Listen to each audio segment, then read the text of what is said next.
सुप्रभात दोस्तों, साथियों। आज आपके समक्ष जो हमारा नौका विहार हम पढ़ा रहे थे, इसके पहले मैंने इसका पहला पार्ट पढ़ा दिया है। आज हम सेकंड पार्ट लेकर के आपके समक्ष उपस्थित हुए हैं। इसके पहले थोड़ा सा हम आपको प्रसाद के साहित्यिक परिचय से बेसिकली अवगत करा देते हैं। कि मेरी आदत है, मैं जब व्याख्या शुरू करता हूँ तो साहित्यिक परिचय या फिर जीवन परिचय को मैं बेसिकली 2 मिनट में रिपीट करवाता हूँ, क्योंकि वहां से भी आपको दोस्तों 5 अंक मिलने हैं। तो पंत का जीवन परिचय आप जानिए, कैसे आपको लिखना है। जन्म इनका हुआ था अल्मोड़ा निकट कौसानी ग्राम में। पिता का नाम गंगादत्त और माता का कुछ ही घंटे में देहांत हो गया। बहुत ही परिश्रमी और मेधावी प्रवृत्ति के थे पंत। प्रकृति के सुकुमार कवि में इनकी गणना होती है और 4 स्तंभों में से एक है दोस्तों। स्तंभ कौन है? वो प्रसाद है, जो कि छायावाद के प्रवर्तक, छायावाद के उन्नायक प्रसाद हो गए, पंत हो गए, निराला हो गए और महादेवी वर्मा। इन 4 स्तंभों में से एक स्तंभ के रूप में पंत जी माने जाते हैं। और प्रकृति का उन्होंने बहुत ही सूक्ष्म और बारीकी से वर्णन किया है। इसीलिए पंत प्रकृति के सुकुमार कवियों में इनकी गणना होती है, अर्थात प्रकृति के या सुकुमार कवि के रूप में माने जाते हैं। पंत जी की जो प्रमुख रचना है चिदंबरा, इस पर इनको क्या मिला था? ज्ञानपीठ पुरस्कार मिला था। और इनका जो दूसरी रचना है जो कला और बूढ़ा चांद है, उस पर इनको साहित्य अकादमी पुरस्कार मिला था दोस्तों। और जो इनका लोकायतन है, उस पर इनको सोवियत लैंड पुरस्कार मिला था। इसके बाद इनकी और भी रचनाएं हैं। स्वर्णधूलि है, स्वर्ण स्वर्ण किरण है और अणिमा है, युगांक है, युगवाणी है, ग्राम्या है, ठीक है, और ग्रंथि है, बीड़ा है, पल्लव है। यह सब इनकी प्रमुख रचनाएं हैं। इस प्रकार से आपको साहित्यिक परिचय दर्शाना होगा दोस्तों। अब हम सीधे आते हैं इनकी व्याख्या पर। क्या लिखा है? अति दूर। दोस्तों, ये दूसरा पार्ट है, नौका विहार का दूसरा पार्ट है। पहला पार्ट मैंने पढ़ा करके वीडियो आपको अपलोड कर दिया है। अति दूर माने होता है बहुत दूर। क्षितिज माने होता है जहाँ सूर्य और पृथ्वी एक स्थान पर मिलते हैं, उसको कहा गया क्षितिज। बिटपमाल, वृक्षों की पंक्ति। बिटपमाल शब्द का अर्थ दोस्तों देख लो। बिटपमाल वृक्षों की पंक्ति। भ्रू रेखा माने होता है भौं। भ्रू रेखा माने होता है भौं। और अराल माने होता है टेढ़ी। अराल माने होता है टेढ़ी। दोस्तों, शब्द के अर्थ को समझिए, पेंसिल हाथ में ले रहिए। जहां भी कठिन शब्द में बोल रहा हूँ वहां नोट कर लीजिए किताब पर। जब व्याख्या क्लियर हो जाए तो मिटा देना। अति दूर, बहुत दूर। क्षितिज माने जहां पर पृथ्वी और सूर्य एक स्थान पर मिलते हैं। बिटम माल माने होता है वृक्षों की पंक्ति। और भ्रू रेखा माने होता है भौं। अराल माने होता है टेढ़ी। अराल माने होता है टेढ़ी, ठीक है। अपलक अर्थात एक टक निहारते हुए, जहां पलक ना गिरे। उपसर्ग है। क्या उपसर्ग है? नील नयन, नीले आंखों की तरह। जिस प्रकार से आसमान नीले आंखों की तरह विशाल, बहुत बड़ा। तो आते हैं सीधे एक्सप्लेन पर। अति दूर क्षितिज पर विटपमाल, बहुत दूर, जहां पर पृथ्वी और सूर्य एक स्थान पर मिलते हैं, अर्थात वृक्षों की एक बहुत बड़ी पंक्ति। क्या? वृक्षों की एक बहुत बड़ी पंक्ति, अर्थात बहुत दूर, अर्थात क्षितिज पर। क्षितिज क्या है? जहाँ सूर्य और पृथ्वी के मिलने का स्थान होता है। जो धरती की छटा को बिल्कुल अपलक निहारते हुए, बिटपमाल अर्थात जो वृक्षों की पंक्ति है, वो बिल्कुल भाव की तरह टेढ़ी। जहाँ पर अपलक नभ, अर्थात जहाँ पर अपलक नभ विशाल, अर्थात जहाँ पर, कवि के कहने का मतलब है कि जो धरती की छटा को अपलक निहारते हुए, अपलक निहारते हुए आकाश की नील वर्ण और विशाल हृदय के समान दिखाई पड़ रहा है। ठीक उसी प्रकार से माँ के उर पर शिशु सा समीप। दोस्तों, माँ के उर पर, उर माने होता है हृदय, उर माने होता है हृदय, ठीक है। जिस प्रकार से माँ के हृदय पर, माँ के अंतस्थल पर, माँ के कलेजे पर एक शिशु बिल्कुल सोया रहता है, चिपका रहता है। सोया धारा में एक द्वीप, उसी प्रकार से उस गंगा की धारा में एक छोटा सा द्वीप दिखाई पड़ रहा है। ध्यान दीजिएगा दोस्तों, अति दूर, बहुत दूर, जहाँ पर पृथ्वी और सूर्य एक स्थान पर मिलते हैं, वहां पर वृक्षों की एक बहुत बड़ी पंक्ति बिल्कुल भूरेखाकार भावों के समान टेढ़ी दिखाई पड़ रही है। दूसरी लाइन है, तो वहां पर जो आसमान है ना, वो अपलक अर्थात बिना पलक गिराए हुए बहुत बड़ा विशाल आसमान क्या है, अपलक पृथ्वी की ओर निहार रहा है, पृथ्वी की ओर देख रहा है। क्या देख रहा है? जैसे माँ की उर पर, माँ के हृदय पर, माँ के अंतःस्तर पर, माँ के कलेजे पर एक शिशु सोया रहता हो, चिपका रहता हो, सोया धारा में एक दीप। दोस्तों इसी प्रकार से एक दीप की तरह वह दिख रहा है। कौन दिख रहा है? आसमान। उस गंगा की स्वच्छ धारा में वह आसमान एक दीप की तरह दिख रहा है। ठीक है, अगला लाइन है, उर्मिल। उर्मिल माने होता है लहरों, लहरों से युक्त। दोस्तों नोट करिएगा, लहरों से युक्त क्या है? उर्मिल माने होता है लहरों से युक्त, लहरों से युक्त। काठिन्य शब्द नोट कर लो, प्रवाह, बहना, प्रतीक। ठीक है, वह कौन विहग, विहग माने पक्षी, विकल कोक, कोक माने होता है चकवा और चकवी, कोक माने होता है चकवा, एक पक्षी का नाम है। चकवा और चकवी ये ऐसे पक्षी हैं जो रात में अलग अलग रहते हैं और दिन में इकट्ठा होते हैं। इनको भगवान का श्राप है। ये चकवा है, ये चकवी है। चकवा इस किनारे रहता है, चकवी उस किनारे रहती है। ठीक है, और कहने का मतलब है कि जो पूर्व में लहरों से युक्त अर्थात लहरों से युक्त प्रवाह को करे प्रतीक, ऐसा लग रहा है कि लहरों से युक्त उस गंगा की धारा को हाथों पर लिए हुए दिखाई पड़ रहा है। क्या? वह कौन विहग, वह कौन सा पक्षी है? वह कौन विहग, वह कौन सा पक्षी है? क्या विकल को, विकल माने होता है कष्ट, दुख। जिस प्रकार से ये भगवान का श्राप है। कोक माने होता है चकवा और चकवी। यह पक्षी दोस्तों रात को एक ही सरोवर पर रहते हैं, लेकिन एक उस किनारे रहता है, एक दक्षिण रहता है, एक उत्तर रहता है, इकट्ठा नहीं होते हैं। तो उसी प्रकार से वह कौन सा पक्षी जो दुख से, कष्ट से, पीड़ा से है ग्रसित है, कोक की तरह, उस चकवा और चकवी की तरह उड़ता हरने निज विरह सो, और वो अपने कष्ट को, दुख को, विरह को दूर करने के लिए तो उड़ रहा है, लेकिन इकट्ठा नहीं हो पा रहे हैं। ठीक है, अगला हमारा है, छाया की कोकी को बिलो। उस जो कोकी है, जो हमारे चकवा और चकवी हैं, ऐसा महसूस हो रहा है कि वह उस कष्ट को, उस दुख को, उस पीड़ा को दूर करने के लिए एक दूसरे से अलग हो गए हैं और उसको देख देख करके कष्ट का अनुभव कर रहे हैं। थोड़ा सा इसको ऊपर कर लेते हैं दोस्तों।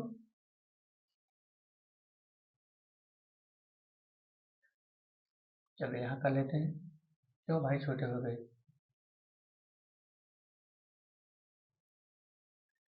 छाया की कोठी को बिलोक, अर्थात उस कोठी को, बिलोक माने देख करके, बिलोक माने देख करके, देख करके उस कोठी के मतलब वही चकवा और चकवी, उस चकवा और चकवी की छाया को, उसके रूप को देख करके क्या पतवार घुमा।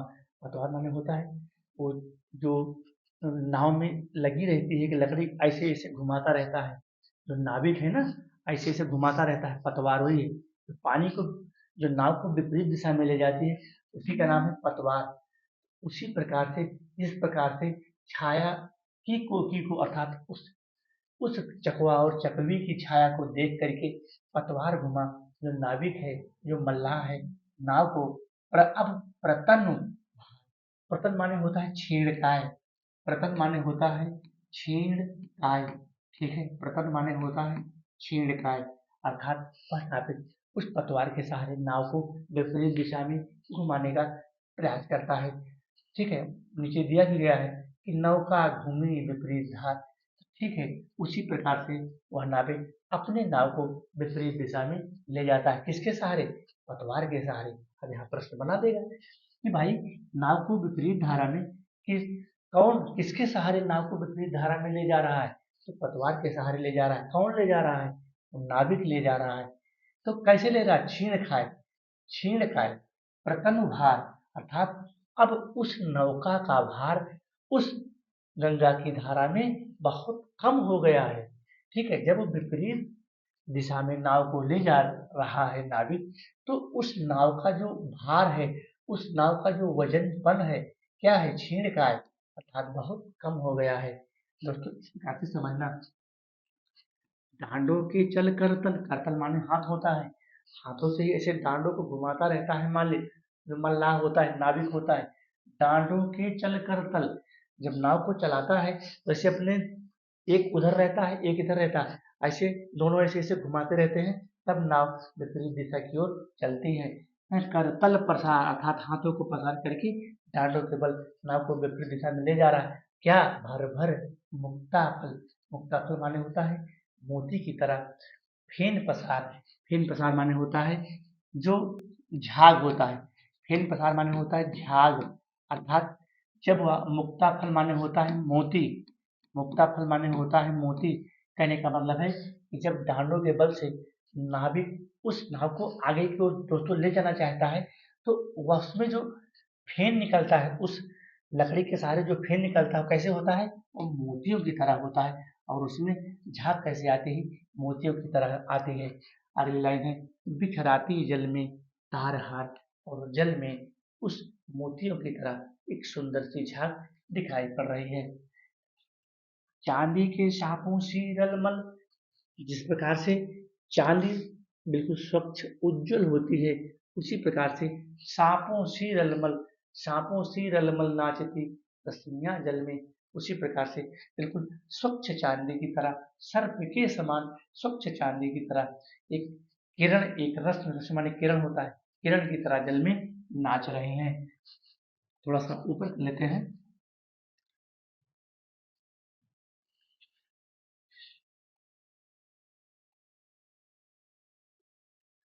चांदी के सांपों सी रलमल नाचती रश्मियां जल में, बिल्कुल स्वच्छ सफेद चांदी के, जिस प्रकार से चांदी स्वच्छ और सफेद होती है, वो किरणें किस प्रकार से जल में नाच रही हैं। रेखाओं सी खिंच तरल सरल, लहरों की लतिकाओं में मेखिल, सौ सौ सच सौ सौ उड, उड माने होता है तारा, उड माने होता है तारे, नोट कर लीजिएगा, उड माने तारे होता है।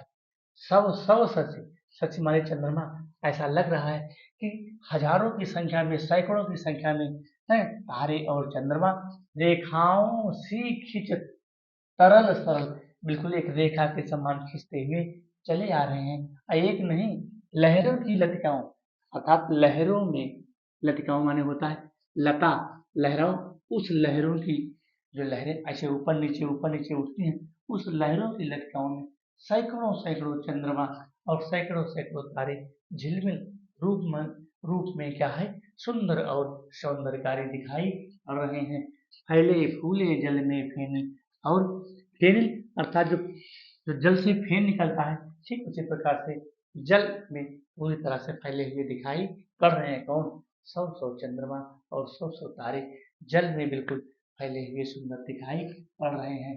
तो क्या होता है दोस्तों, अब उथला सरिता का प्रवाह, अब जो नाविक है, उथला माने अब सरिता का प्रवाह, जो गंगा का, जो गंगा रूपी सरिता है, अब उसका थोड़ा सा उथलापन आ रहा था, ऊपरीपन आ रहा है, अर्थात नाव अब बिल्कुल उथले की ओर आ रही है। उथले का मतलब जहाँ पर जल कम होता है। अब उथला सरिता का प्रवाह, अब जो सरिता का जल है, जो गंगा का जल है, थोड़ा सा ऊपर आने लगा है। लग्गी से ले ले सहज था, और वह नाविक अपने उस बांस की लग्गी से जल का था कर रहा है कि यहाँ पर कितना जल हो सकता है। जो नाविक होते हैं, जो मल्लाह होते हैं, एक बड़ी सी लग्गी अपने पास लिए रहते हैं 40-50 फुट की, और उससे उस जल का था लगाते रहते हैं कि हमारी नाव यहाँ पर चल पाएगी कि नहीं चल पाएगी। अगर जल कम रहता है तो और अधिक जल की ओर वो नाव को घुमा देते हैं। हम बढ़े घाट को सहोत्साह, सहोत्साह माने उत्साह के साथ, सहोत्साह माने उत्साह के साथ, पंत जी अर्थात अब घाट की ओर बढ़ रहे हैं। उत्साह के साथ, उत्साह के साथ, ठीक है, यहाँ पर हो जाएगा तारे, उड्ड माने तारे होता है। हम बढ़े घाट को सहोत्साह, अर्थात जो नाविक है, जो नाव को चलाने वाला है, अब क्या है, वो बिल्कुल उत्साह के साथ घाट की ओर बढ़ता चला जा रहा है। क्यों बढ़ता चला जा रहा है? क्योंकि अब उथला सरिता का प्रवाह, अब तो सरिता में जल कम हो गया है और उथल की ओर वो चल रहा है। थोड़ा सा दोस्तों साथियों, इसको हम और ऊपर कर लेते हैं। ज्यों ज्यों लगती है नाव पार, जैसे जैसे नाव आगे को बढ़ती जाती है और उथले की ओर आती जाती है, ज्यों ज्यों लगती नाव पार, ज्यों ज्यों नाव आगे की ओर बढ़ती बढ़ती जाती है, क्या है, उर में आलोकित सत्य विचार, अर्थात उर माने हृदय होता है, उर माने क्या होता है, हृदय होता है, अर्थात हृदय में, अंतस्तल में, आलोकित माने प्रकाश को फैलाने वाला, आलोक माने प्रकाश होता है, सत्य सत्य विचार, सच्चे सच्चे सुंदर सुंदर विचार, क्या है, हृदय को आलोकित कर रहा है, हृदय को आलोकित कर रहा है, ज्यों ज्यों लगती है नाव पार, ज्यों ज्यों नाव आगे को बढ़ती चली जाती है, त्यों त्यों अर्थात उर में, हृदय में, अंतस्थल में अच्छे अच्छे सुंदर सुंदर विचार, क्या है, मन को, हृदय को आलोकित कर रहे हैं, आलोकित माना होता है प्रकाशमान करना। ठीक है, इस धारा, दोस्तों बहुत इंपॉर्टेंट पैराग्राफ है, मोस्ट इंपॉर्टेंट है, इसको टिक कर लीजिएगा, मोस्ट इंपॉर्टेंट है ये पैराग्राफ, परीक्षा की दृष्टि से बहुत इंपॉर्टेंट है। इस धारा शाही चक्राक्रम, इस प्रकार से गंगा की धारा, सरिता की धारा, सरोवर की धारा है, जितनी भी यमुना की धारा, कोई भी धारा मान लो, गंगा, कावेरी, गंगा, जिस, इस धारा सा ही जीवन, इस धारा सा, साथी से, दोस्तों नोट करना, यहाँ पर उपमा अलंकार आ गया, उपमा, साथी से, ठीक है, इस धारा सा ही जग का क्रम, जैसे एक धारा बहती चली जा रही है, आगे को धारा जाती है, पीछे जल खाली होता है, पीछे का जल पीछे वाली धारा ले लेती है, उसी प्रकार से दोस्तों इस जीवन का क्रम है, क्या क्रम है, इस धारा सा ही जगत का क्रम, जैसे एक धारा आगे को बहती जाती है, पीछे जल खाली होता है, फिर दूसरी धारा उस जल का, उस जल के, उस खाली हुए जल के स्थान को ग्रहण करती है, ठीक उसी प्रकार से इस जीवन का क्रम भी ऐसे है, शाश्वत इस जीवन का उद्गम, इसी प्रकार से इस जीवन का ऐसे उद्गम भी हुआ है, उद्गम माने होता है जन्म का स्थान, उद्गम माने होता है जन्म का स्थान, उद्गम, जन्म, जन्म का स्थान, जन्म का स्थान, जैसे गंगा के जन्म का स्थान क्या है, हिमालय है, गंगा के जन्म का स्थान क्या है, हिमालय है, इस धारा सा ही, जिस प्रकार से दोस्तों वह धारा बहती चली जा रही है, गंगा की धारा, यमुना की धारा, कावेरी की धारा, आगे को धारा बह रही है, पीछे जल खाली होता है, फिर पीछे वाले जल का स्थान, पीछे आने वाली धारा उस स्थान को भर देती है, उसी प्रकार से इस जग का ऐसे नियम है, इस संसार का भी ऐसे नियम है, शाश्वत इस जीवन का उद्गम, इसी प्रकार से इस जीवन का भी उद्गम इसी प्रकार से हुआ है, यहाँ पर ध्यान दीजिएगा, यहाँ पर सा है, सा का मतलब है, यहाँ पर हमारा उपमालंकार है, शाश्वत है गति, क्या है, लगातार ऐसे गति बनी हुई है, शाश्वत संगम, संगम का मतलब होता है जहाँ पर तीन धाराएं एक साथ मिले, जिसको हम क्या बोलते हैं दोस्तों, प्रयागराज बोलते हैं, क्या बोलते हैं, प्रयागराज, नोट करिएगा, प्रयागराज का नाम तो हमारे जितने भी बच्चे हैं उत्तर प्रदेश के सब जानते होंगे, जहाँ पर गंगा, जमुना और सरस्वती तीन धारा मिल करके संगम का रूप देती है, संगम का स्थान देती है, उसी का नाम है संगम, वैसे शाश्वत है गति, शाश्वत संगम, इसी प्रकार से इस जीवन की भी गति है, इस जीवन की भी दशा है, ठीक है, उसी प्रकार से शाश्वत नभ का नीला विकास, जिस प्रकार से इस नीले आसमान का विकास लगातार शाश्वत होता चला जा रहा है, शाश्वत शशि का यह रजत हाथ, और शशि वाले चंद्रमा, इस चंद्रमा रूपी की, जो चंद्रमा की जो उज्जवल और स्वच्छ जो सफेद हंसी है, उसी प्रकार से कितना मन को मुग्ध करने वाली है, रजत हाथ, अर्थात चांदी के समान, रजत माने होता है हाथ, हाँ चांदी, हास माने होता है हंसी, हास्य रस का स्थायी भाव हास, जिस प्रकार से चांदी की सफेद और उज्जवल जो शशि काया, अर्थात चंद्रमा का यह सफेद, चंद्रमा की यह सफेद रूपी हंसी कितना शाश्वत है, अगर लगातार जिस प्रकार से नभ का नीला रूप हम देख करके मेरा मन, इस संसार का मन मंत्र मुग्ध होता है, ठीक उसी प्रकार से चंद्रमा रूपी जो स्वच्छ हंसी है, उसको देख करके क्या होता है, हम मंत्र मुग्ध होते चले जाते हैं, ठीक है दोस्तों, इस प्रकार से नीचे क्या है, शाश्वत लघु लहरों का विलास, जो लघु अर्थात जो छोटी छोटी लहरें हैं, वो उसी में क्या है, अपने मन को मोहित करने वाली है, शाश्वत बने होता है लगातार, शाश्वत लगातार, लघु लहरों का विलास, ठीक प्रकार से इस प्रकार से एक लहरें बनती हैं, बिगड़ती हैं, लहरें बनती हैं, बिगड़ती हैं, विलास, विलास का मतलब उसमें बनना बिगड़ना, ठीक है, हे जगजीवन के कर्णधार। कर्णधार माने होता है, कर्णधार माने होता है नाविक। कर्णधार माने होता है नाविक। क्या होता है? नाविक होता है, अर्थात नाव को चलाने वाला। कर्णधार इस संसार रूपी नाव को चलाने वाला। जैसे नाव को एक मल्लाह, एक नाविक चलाता है। हे जगजीवन के कर्णधार, चिर जन्म मरण के आर पार। ये जीवन क्या है? जन्म मरण की तरह है। एक जगह जन्म होता है, फिर मृत्यु होती है। जन्म मृत्यु का ये शाश्वत नियम लगा है। हे जग हे इस संसार के हे इस संसार की जीवन कर्णधार, अर्थात हे इस संसार को चलाने वाले, इस संसार को, इस सृष्टि को चलाने वाले नाविक की तरह। ठीक है, चिर मरण के यार पार। इस प्रकार से जन्म होता है, मृत्यु होती है, जन्म होता है, मृत्यु होती है। उसी प्रकार से शाश्वत जीवन नौका विहार। ठीक, उसी प्रकार से जिस प्रकार से नौका इधर से उधर जाती है, फिर इधर आती है, कभी लहरों में समाती है, कभी कम जल में, कभी अधिक जल में। उसी प्रकार से जीवन भी तो है। ये जीवन भी दोस्तों क्या है? सुख और दुख की तरह है। इस जीवन में कभी दुख आते हैं, फिर दुख कटता है, फिर सुख आते हैं। वैसे ही जीवन भी है। शाश्वत जीवन नौका विहार, अर्थात यह जीवन नौका विहार की तरह है। ये जीवन कैसा है दोस्तों? इस कविता को पढ़ने का मतलब ही यही है। इस जीवन का अस्तित्व कैसे है? नौका विहार की तरह है कि वही नौका कभी लहरों में समा जाती है, कभी कम जल में जाती है, कभी अधिक जल में जाती है। तो इसी प्रकार से जीवन का भी है क्या? कभी सुख आते हैं, कभी दुख आते हैं।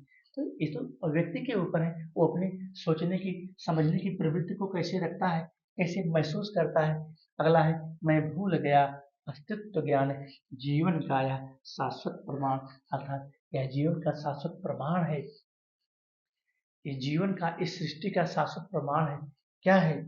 मैं भूल गया, अर्थात वह कवि, वह लेखक अपने अस्तित्व को ही भूल गया कि जीवन ऐसे भी चलता है। कैसे?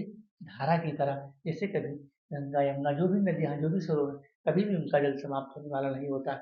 ऐसे यह जीवन भी है, यह जीवन ऐसे चलता रहेगा। आज हम पढ़ा रहे हैं, कल कोई दूसरा गुरु आ जाएगा, उनके बाद कोई तीसरा गुरु आ जाएगा। ये जीवन का क्रम दोस्तों ऐसे चलता रहेगा, शाश्वत है। इस जीवन का क्रम शाश्वत है, नदियों का क्रम शाश्वत है, कभी भी समाप्त होने वाली चीजें नहीं है। तो ये कर कहता है कि मैं भूल गया अस्तित्व ज्ञान का। मैं अपने अस्तित्व को, जो हमारे अंदर घमंड था कि मैं ही सब कुछ हूँ, है, कबीर ने लिखा नहीं है कि तू तू करता तू भया तो उस पे रही न हूँ। अर्थात जिस अहंकार को तू किया है, वह अहंकार एक पल में चूर हो जाएगा। तो मैं भूल गया अस्तित्व ज्ञान का, अर्थात मैं अपने ज्ञान रूपी अस्तित्व को भूल गया। और जीवन का यह शाश्वत प्रमाण, यह जीवन का शाश्वत प्रमाण है। करता मुझको अमृत फल, अर्थात मुझको अमरता की ओर ले चलो। मुझको इस अज्ञान रूपी सागर से निकाल करके, बाहर करके ज्ञान रूपी सागर की ओर ले चलो। दोस्तों, यह कविता गुंजन से थी। नोट करना, यह कविता गुंजन से थी। पूछ लेगा कि नौका विहार जो कविता है कहाँ से लिया गया है, तो ये गुंजन कविता से लिया गया है। इसको भी नोट करना, इसको भी दिमाग में रखना। मेरा आज यह दूसरा पार्ट समाप्त होता है। कल हम अगले वीडियो में हम आपको परिवर्तन पढ़ाएंगे दोस्तों। अगर हमारा वीडियो आपको अच्छा लगे तो लाइक करो और दोस्तों तक शेयर करो। धन्यवाद।